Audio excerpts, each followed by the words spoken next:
The Dallas Cowboys have officially finished their 2023 preseason, which means that the next time we see this team, they will be taking the field at MetLife Stadium to play real NFL football that counts towards a playoff berth. We'll also be seeing just 53 guys on this roster, because after this game, the team has to cut down from 90 to 53. That means that some of the guys that we've learned to love over the Cowboys training camp and preseason might not be on this team in 2023. So in tonight's video, let's talk about some good things that came from this week 3 preseason game. I'm not going to try to talk negative about anybody tonight, because for a lot of these guys, this is the last time they're ever going to play professional football or football at any level. So let's talk about who impressed in this game and probably got themselves a spot on this Cowboys roster. Let's get into the video.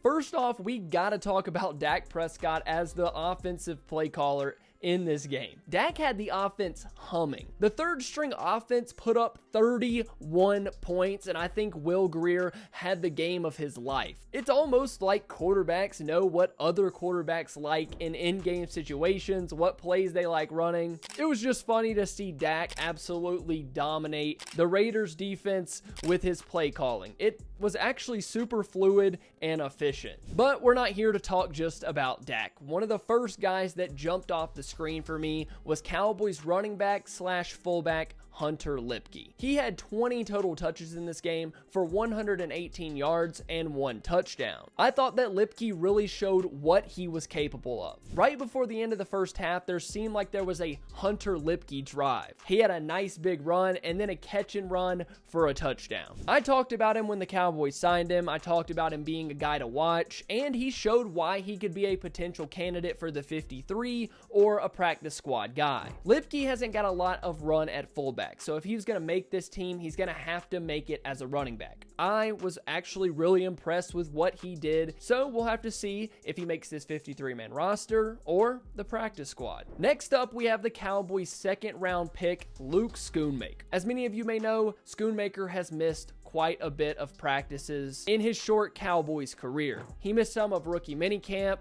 he missed a lot of OTAs, and he missed a majority of the Cowboys training camp. But the most important thing about him is he got back on the field and played all 3 preseason games. I was really worried that the guy wasn't going to see the field at all this preseason and kind of get left behind. But it was great to see him fight through all of his off-season troubles, play in all 3 preseason games, and then catch a touchdown in tonight's game. I thought it was great that he was able to get out there, get his opportunities, and that turned into a touchdown. By the way, the dude looked super athletic when he caught the ball and got north and south in a hurry. Schoonmaker might not be a tight end that takes over the league in the first year, but I thought this preseason was a good step forward for him. Wait, before we continue, only 11% of you that watched my last video were subscribed to the channel. We're trying to hit 25,000 subscribers here on the Double Move channel, so if you're not, head down there and hit that button. Now, let's get back into the video. I want to talk about some guys that didn't play and why that makes them winners from this game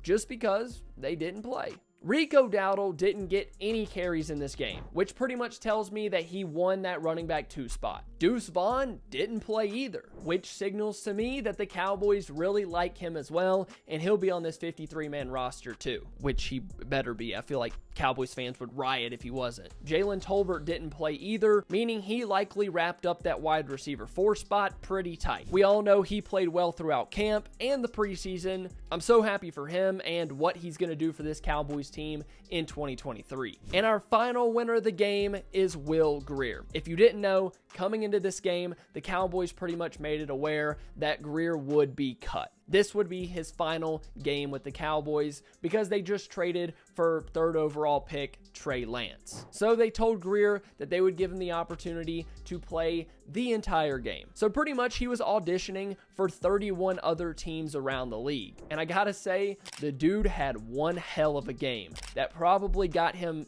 either a backup job or on a practice squad somewhere. The NFL can really suck at times. It's a business. The Cowboys wanted to upgrade the backup quarterback spot, and they did at Will Grier's expense. Unfortunately for him, that was probably the last time we'll see him in a Cowboys jersey, but I'm so happy that he had a good game and likely kept himself in the league for at least another year. Thank you so much for watching this video. If you enjoyed, please make sure to leave a like and subscribe to the channel. I love you all. Bye.